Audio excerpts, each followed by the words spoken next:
ध्येयं सदा परिभवग्नमभीष्टदोहं तीर्थास्पदं शिवविरञ्चिनुतं शरण्यं भृत्यार्त्यहं प्रणतपालभवाब्धिपोतं वन्दे महापुरुषते चरणारविन्दं वन्दे महापुरुषते चरणारविन्दम्। ओम सच्चिदानंदरूपाय विश्वोत्पत्त्यादिहेतवे तापत्रय विनाशाय श्रीकृष्णाय वयं नमः। श्रीकृष्णाय वयं नमः। ओम अखंडानंदबोधाय शिष्यसंतापहारणे सच्चिदानंदरूपाय तस्मै श्री गुरवे नमः। तस्मै श्री गुरवे नमः। पूर्व प्रसंग में आप श्रवण कर रहे थे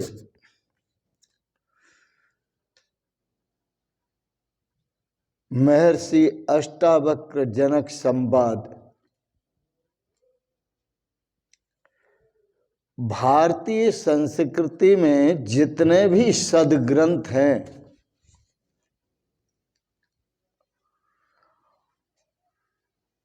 वह गुरु शिष्य का संवाद है। ऐसा आपको कोई ग्रंथ नहीं मिलेगा जो गुरु शिष्य का संवाद न हो। और इन सद्ग्रंथों के जो रचयिता हैं, प्रकट करता है, वो सतगुरु ही हैं, सच्चे गुरु हैं। यह जो ग्रंथ बड़े बड़े बन गए हैं वेद आदि, यह ऋषियों के अनुभव हैं। उनको जो अनुभव हुआ वह उन्होंने लिपिबद्ध किया।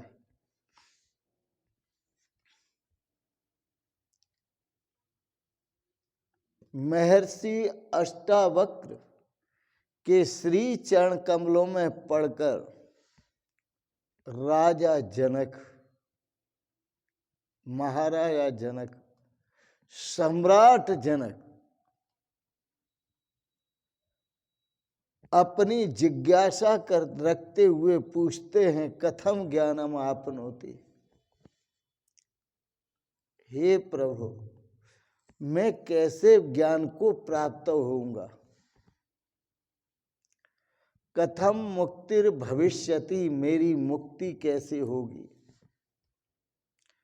वैराग्यम च कथम प्राप्तम, मुझे वैराग्य कैसे प्राप्त होगा।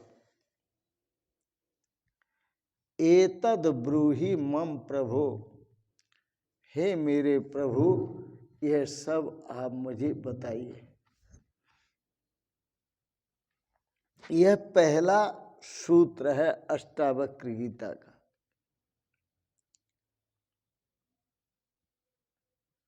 बड़ा सुंदर उपदेश दिया महर्षि अष्टावक्र ने। कहा, मुक्तिमिच्छसि चेत तात विषयान विषवत् त्यज।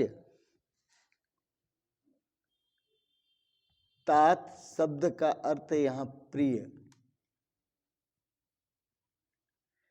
हे अंतवासी प्रिय, तू यदि अपनी मुक्ति चाहता है। यह महर्षि अष्टावक्र जनक जी के प्रश्नों का उत्तर देते हुए जनक जी को समझा रहे। मुक्तिमिच्छसि चेत तात, हे प्रिय तू यदि मुक्ति चाहता है तो विषयान विषवत् त्यज। संसार के जो विषय भोग विलास हैं इनको विष समझ करके त्याग दे। बहुत बड़ी बात। इसको आप अपनी महानता की दृष्टि से ग्रहण करें। कहा विषयान विषवत त्यज, विषयों को विष की तरह त्याग दे।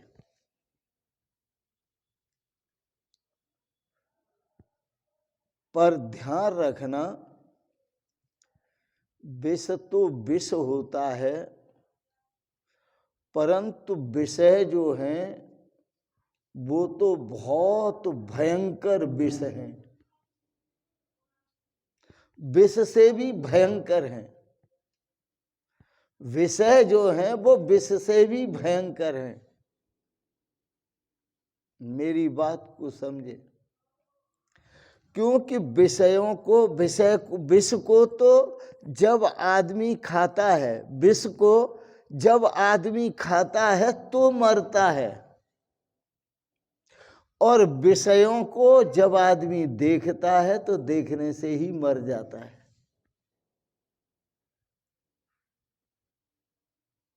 कोई सुंदरियों पे मर रहा है, कोई शराब की बोतलों पे मर रहा है,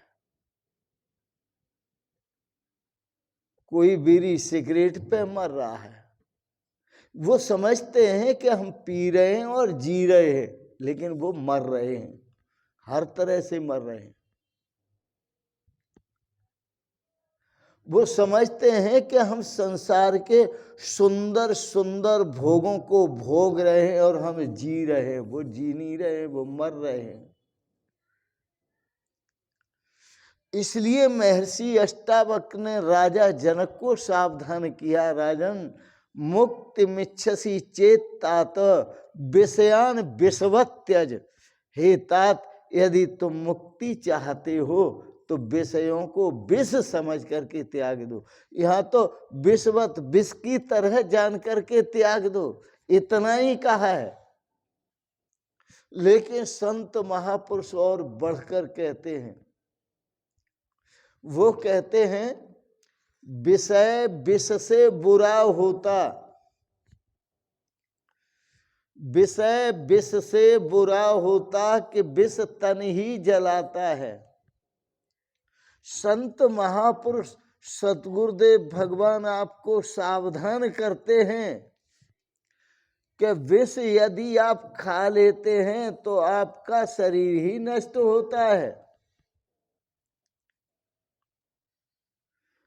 विषय विष से बुरा होता कि विष तन ही जलाता है, केवल तन को नष्ट करता है विष। परंतु विषय भोगी बना करके लोक तीनों मिटाता है, परंतु जो विषय है वो बड़ा भयंकर है कि वो आपको भोगी बना करके आपके लोक परलोक तीनों लोग खत्म कर देता है, और आपको भोगी बना करके भव रोगी बना देता है। और भव रोगी जब आप बनते हैं तो पुनरपि जननम पुनरपि मरणम पुनरपि जननी जठरे शयनम, आप बार बार जन्मते हैं, बार बार मरते हैं, बार बार माँ के गर्भ में जाते हैं, उल्टे लटकते हैं, माँ का मलमूत्र सब आपके मुंह से हो करके बहता है, नीचे जाता है विसर्जन के से। कितनी बुरी हालत है। इससे भी भयंकर कोई नरक होगा क्या? यह सब विषयों का परिणाम है। तो राजा जनक को महर्षि अष्टावक्र कहते हैं, यदि मुक्ति मिच्छसी चेता तो विषयान विषवत त्यज, संसार के विषय भोगों को विष समझ करके त्याग दो।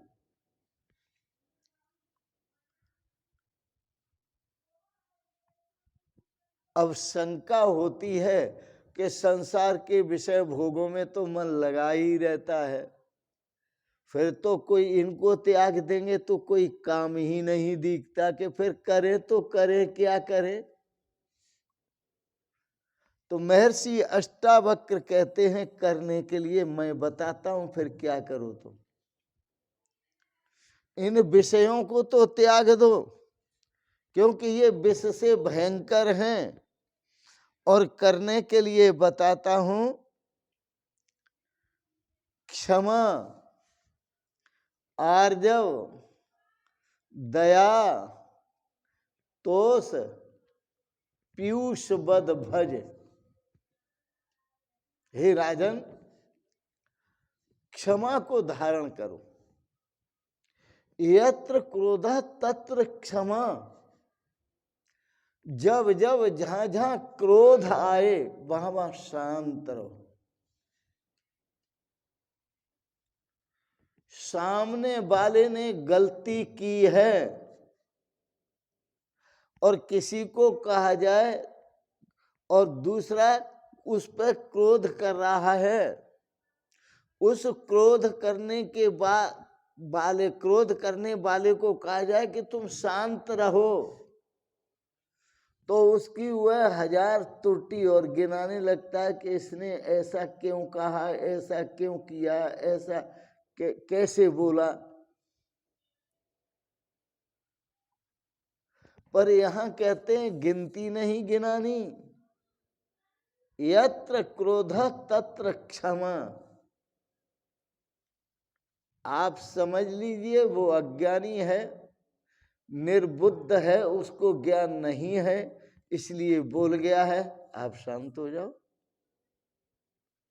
क्योंकि जो अज्ञानी होगा वो अज्ञानी की भाषा में बात करेगा, जो मूढ़ होगा वो मूढ़ की भाषा में बात करेगा, जो मूर्ख होगा वो मूर्ख की भाषा में बात करेगा, और जो विद्वान होगा वो विद्वान की भाषा में बात करेगा, शास्त्रीय भाषा में, अपनी प्रकांड विद्वत्ता के साथ बात करेगा। इसलिए यत्र क्रोध तत्र क्षमा। ये समझ लो सामने वाला जो है वह इतना योग्य नहीं है। जो उसके पास भाषा हो तो शिष्ट भाषा हो, वह इतना पढ़ा लिखा नहीं है, वह इतना समझदार भी नहीं है, वह इतना सुलझा हुआ भी नहीं है, वह इतना ज्ञानवान भी नहीं है। इसलिए यत्र क्रोध तत्र क्षमा। सामने वाले की बातों पर यदि क्रोध आता हो, गुस्सा आता हो, तो शांत रहो। मुक्ति मिच्छसी चेतात विषयान विषवत् त्यज।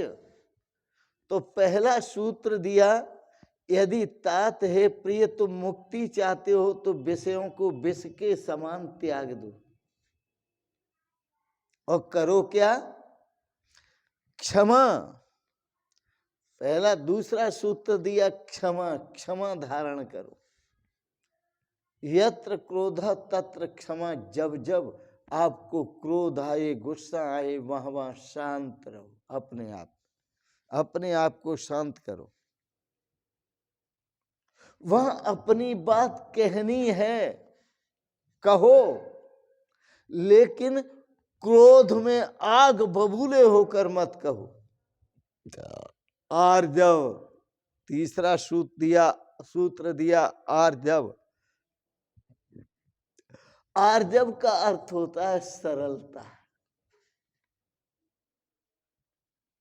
सरलता, सामने अपनी बात कहो दूसरे को तो प्रिय शब्दों में, आदरणीय शब्दों में, मधुर शब्दों में कहो।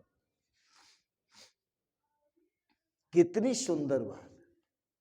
चेहरा बिगाड़ कर मत कहो। बैखरी बाणी बोलकर, बैखरी बाणी जिसमें मूर्खता भरी हो, अज्ञानता भरी हो, मूढ़ता भरी हो, ऐसी वाणी मत बोलो। आर्जव का सेवन करो राजा। पहला सूत्र, विषयों का विष समझकर त्याग करो। दूसरा सूत्र, क्षमा, क्रोध के समय क्षमा धारण करो। और तीसरा सूत्र आर्जव, सरलता का सदुपयोग करो। चौथा सूत्र है दया, जीवों पर दया करो। दया का प्रसंग कई जगह आता है। जब आप किसी निरीह पशु को काटते हैं, वहां दया करो, उसे मत काटो।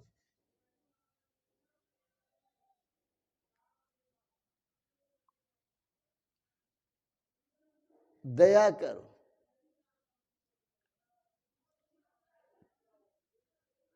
दया तो जीवों पर ही की जाती है।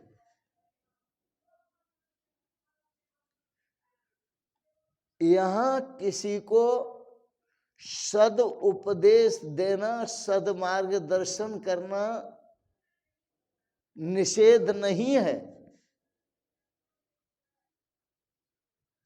सद मार्गदर्शन करना है, प्रिय शब्दों में करना है, आदरणीय शब्दों में करना है, सामने वाले की प्रशंसा करते हुए करना है।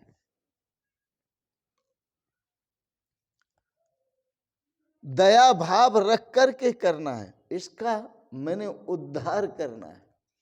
यह जिस कीचड़ में, जिस दलदल में, मोह रूपी दलदल में फंसा हुआ है, कामना वासना रूपी दलदल में फंसा हुआ है,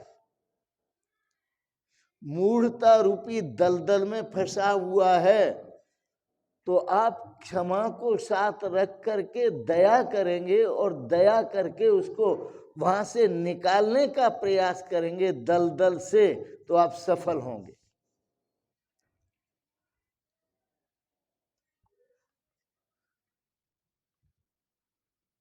वह क्या दे रहा है, क्या नहीं दे रहा,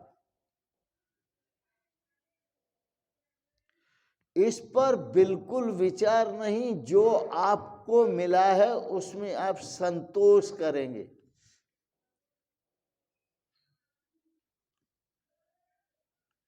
क्योंकि यह देने वाला न देने वाला तो परमात्मा है। मारने वाला है भगवान, बचाने वाला है भगवान, तो देने वाला है भगवान, लेने वाला है भगवान।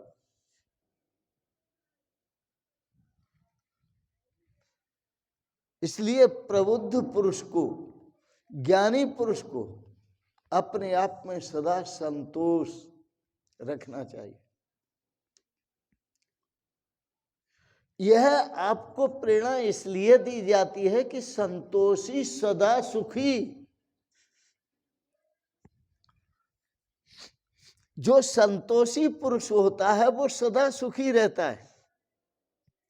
संतोषः परमम लाभम, संतोष को प्राप्त करना ये परम लाभ है।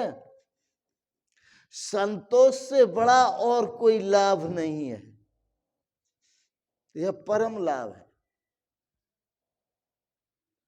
गोधन, गजधन, बाजधन और रतन धन खान।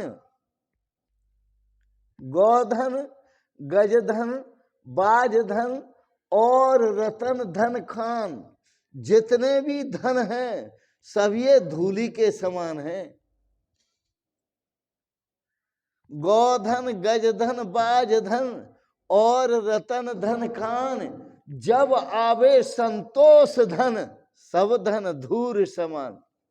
जब संतोष धन आ जाता है तो सब धन धूरी के समान हो जाते हैं, धूल के समान हो जाते हैं।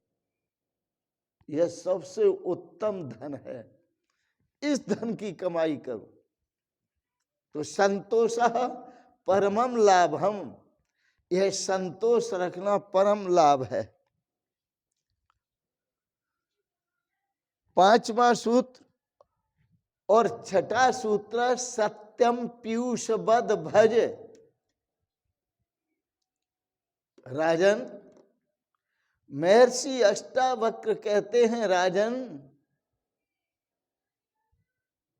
यह करो, करने के लिए बता, सत्यम पीयूषवद भज, सत्य का सेवन करो अमृत समझकर, अमृत के समान समझकर सत्य का सेवन करो। सत्यान्न प्रमतव्यम, सत्य से कभी प्रमाद नहीं करना चाहिए, सदा सत्य का सेवन करो।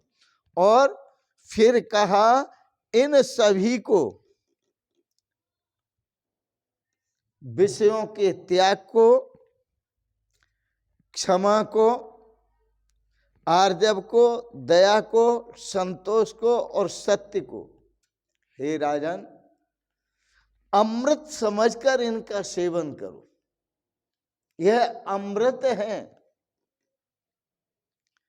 इनका सेवन अमृत समझकर करो। बड़ा सुंदर है। अमृत का अर्थ होता है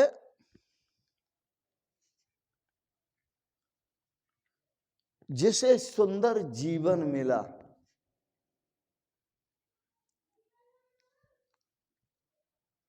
और उस सुंदर जीवन से इसने इन 6 साधनों को धारण किया, क्योंकि इन 6 साधनों से ही अमृत प्राप्त होगा।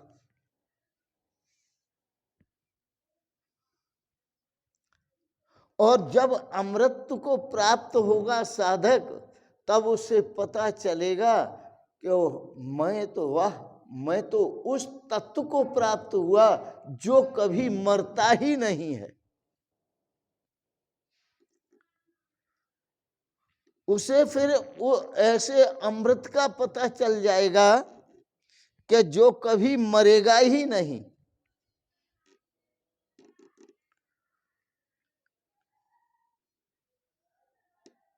क्षमा अमृत है, क्रोध विष है, त्याग अमृत है, भोग विष है,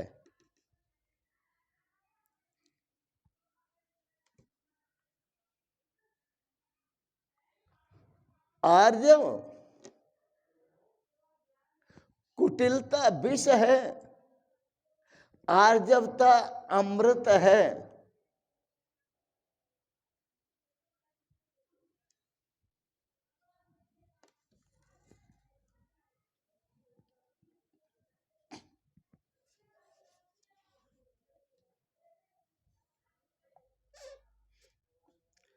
आर्जव अमृत है।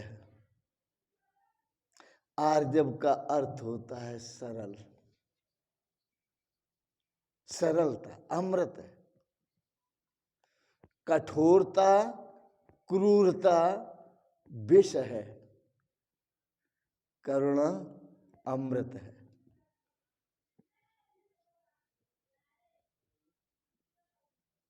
करुणा अमृत है।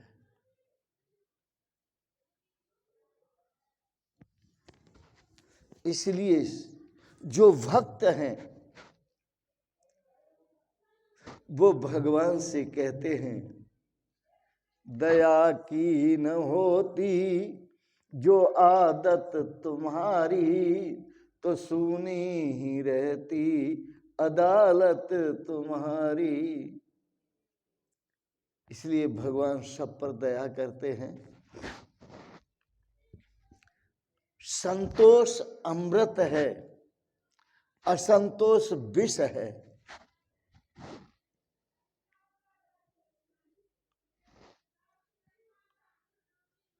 तो जो विष है उससे मुक्ति कैसे प्राप्त होगी?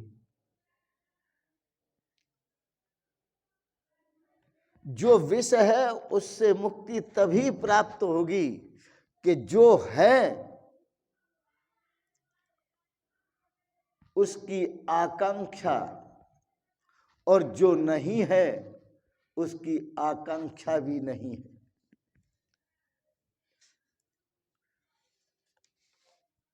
राजा जनक की तरफ देखा,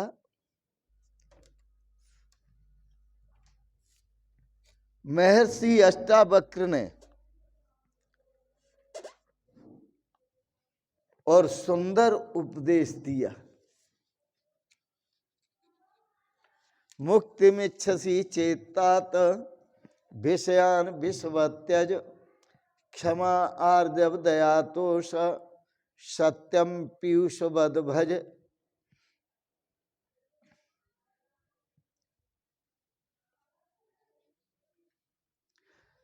इस दुनिया में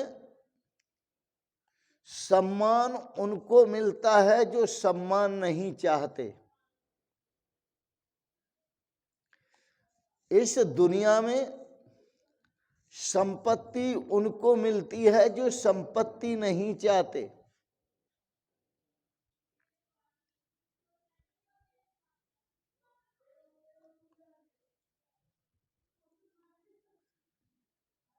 संपत्ति न चाह करके जो सत्य को चाहते हैं,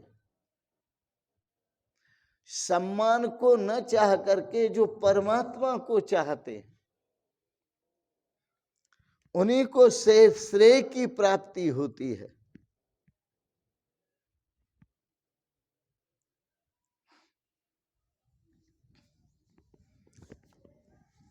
कहा पीयूषवद भज। जो साधन बताए हैं, इन साधनों का अमृत समझ करके सेवन कर।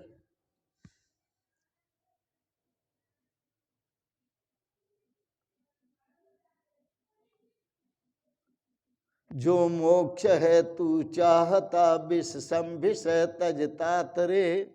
आर्जव क्षमा संतोष समधम पी सुधा दिन रात रे।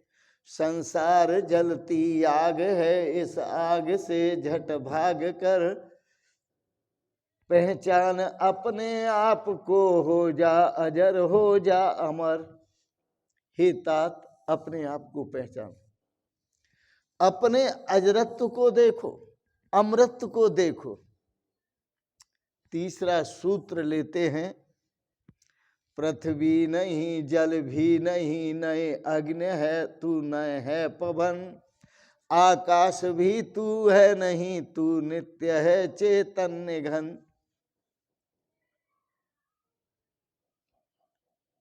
तू पृथ्वी नहीं है,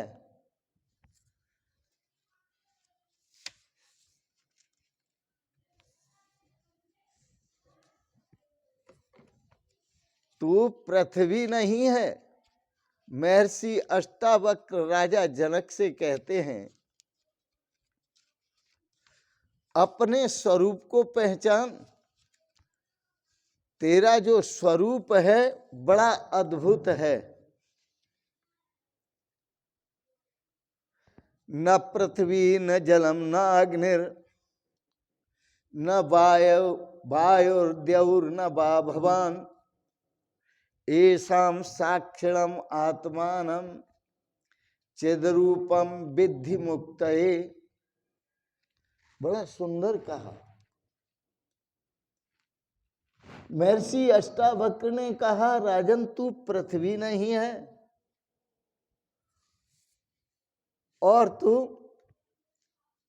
जल भी नहीं, अग्नि भी नहीं, वायु भी नहीं, आकाश भी नहीं। पृथ्वी नहीं, जल भी नहीं, नए अग्नि तू, नए है पवन। आकाश भी तू है नहीं, तू नित्य है चैतन्य घन। ऐसी किया कर भावना, निश्चिंत हो सुख से विचर।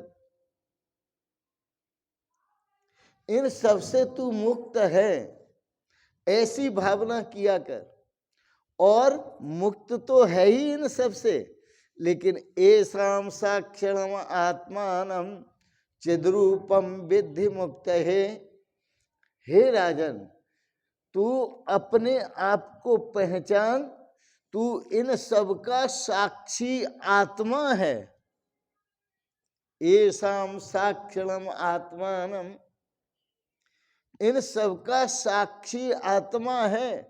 चित रूपम विद्धि, तू अपने को चेतन स्वरूप का बोध कर। मैं चेतन स्वरूप हूं, मैं जड़ नहीं हूं। ये सब जड़ हैं। पृथ्वी भी जड़ है, जल भी जड़ है, अग्नि भी जड़ है, वायु भी जड़ है, आकाश भी जड़ है, ये सब जड़ है। और तू ऐसा साक्षिणम, तू इन सब का साक्षी है। चिद रूपम विद्धि, इसलिए इन सब का साक्षी जो तू आत्मा है, तो आत्मानम चिद रूपम विद्धि, अपने आत्म स्वरूप को जान, मुक्त है, मुक्ति के लिए। आज का उपदेश इतना ही। महर्षि अष्टावक्र ने कहा मुक्ति मिच्छसि चेतता, यदि तू मुक्ति चाहता है तो मुक्ति का साधन बताया। ऐसा साक्षरम आत्मानम, इन सबके साक्षी स्वरूप अपने आत्म स्वरूप का बोध कर। इसलिए तो कबीर दास जी भी यह लिख गए अपने ग्रंथ में, आत्म ज्ञान बिना नर भटके, कोई मथुरा कोई काशी, मोय सोने सोने आवत हासी, पानी में मीन प्यासी। जल में जो मछली रहती है उसके ओत प्रोत जल है, फिर भी वो प्यासी मरती है। इसी तरह से स्वयं आत्म स्वरूप होकर, स्वयं परमात्मा स्वरूप होकर, स्वयं आनंद स्वरूप होकर, स्वयं शाश्वत सुख और शांति स्वरूप होकर, इस साधक से भी भूल हो रही है कि वह अपने परमात्मा स्वरूप को खोज रहा है, आत्म स्वरूप को खोज रहा है, अपने सुख स्वरूप को खोज रहा है, अपने शाश्वत शांति स्वरूप को खोज रहा है, अपने शाश्वत आनंद स्वरूप को खोज रहा है।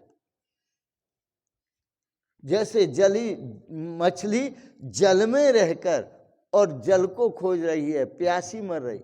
मोय सुन सुन आवत हासी, पानी में मीन प्यासी। और जब मछली पानी पीना चाहती है और ढूंढती है तो नहीं मिलता, लेकिन मछली जब उलटती है तो उलट करके पानी पीती है।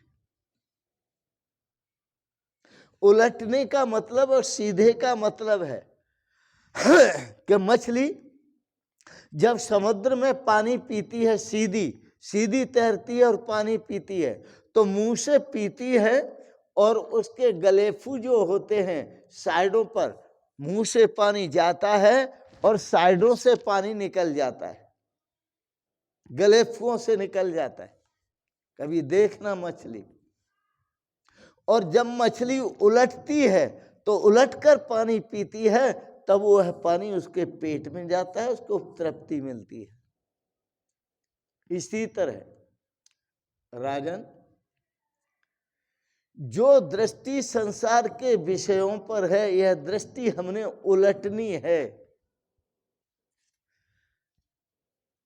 कि यह दृष्टि संसार में न रख करके भगवान में रखे।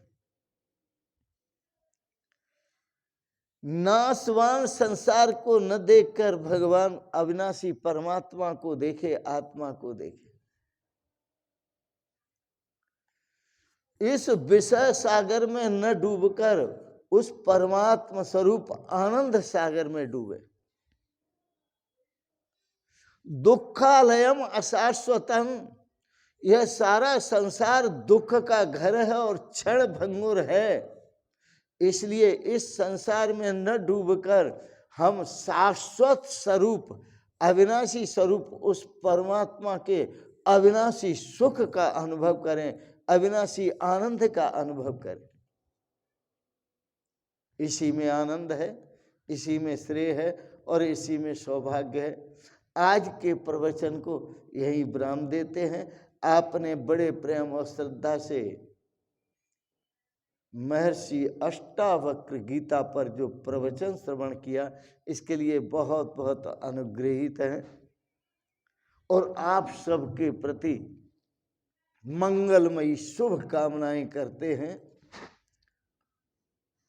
होली का समय है, ज्ञान गुलाल उड़ाए भरो सत्संगत की झोरी। ज्ञान का गुलाल उड़ाओ और भक्ति के रस में ज्ञान गुलाल को भिगो भिगो करके उड़ाओ। ज्ञान गुलाल उड़ाए भरो सत्संगत की झोरी। होली खेलो, ज्ञान की होली खेलो, भक्ति की होली खेलो, त्याग वैराग्य की होली खेलो। इस होली को महापुरुष की, होली को महापर्व की, होली को उत्सव की आपको बहुत बहुत बधाइयां। यह परम पावन उत्सव है। मैं इस उत्सव को परम पावन इसलिए कहता हूं कि प्रहलाद जैसा कोई ज्ञानी नहीं हुआ, प्रहलाद जैसा कोई भक्त नहीं हुआ, प्रहलाद जैसा कोई त्यागी वैराग्यवान नहीं हुआ।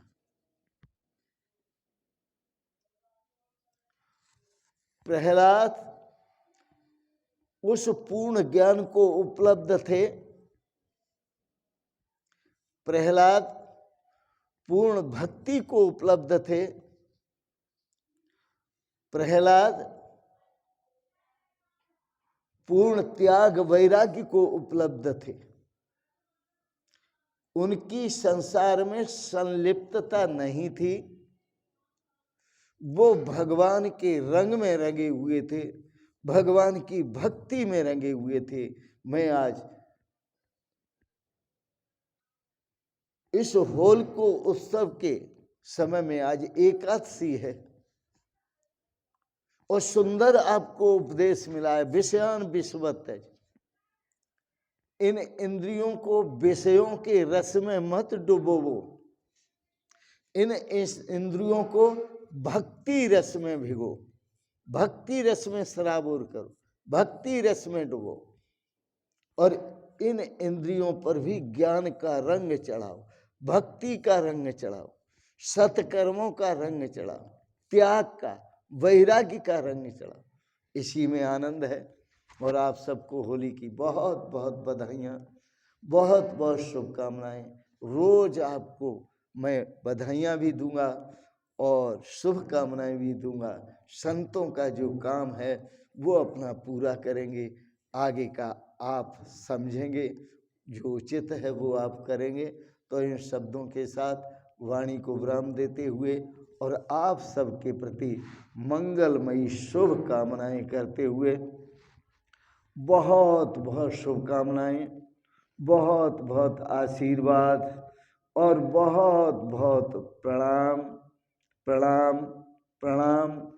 जो जन जहाँ पर हैं वहाँ मेरे प्रणाम स्वीकार करें। ओम सर्वे भवन्तु सुखिनः, सर्वे सन्तु निरामया, सर्वे भद्राणि पश्यन्तु, मां कश्चित् दुःख भाग् भवेत्। ओम शांति शांति शांति। शिवोहम शिवोहम शिवोहम।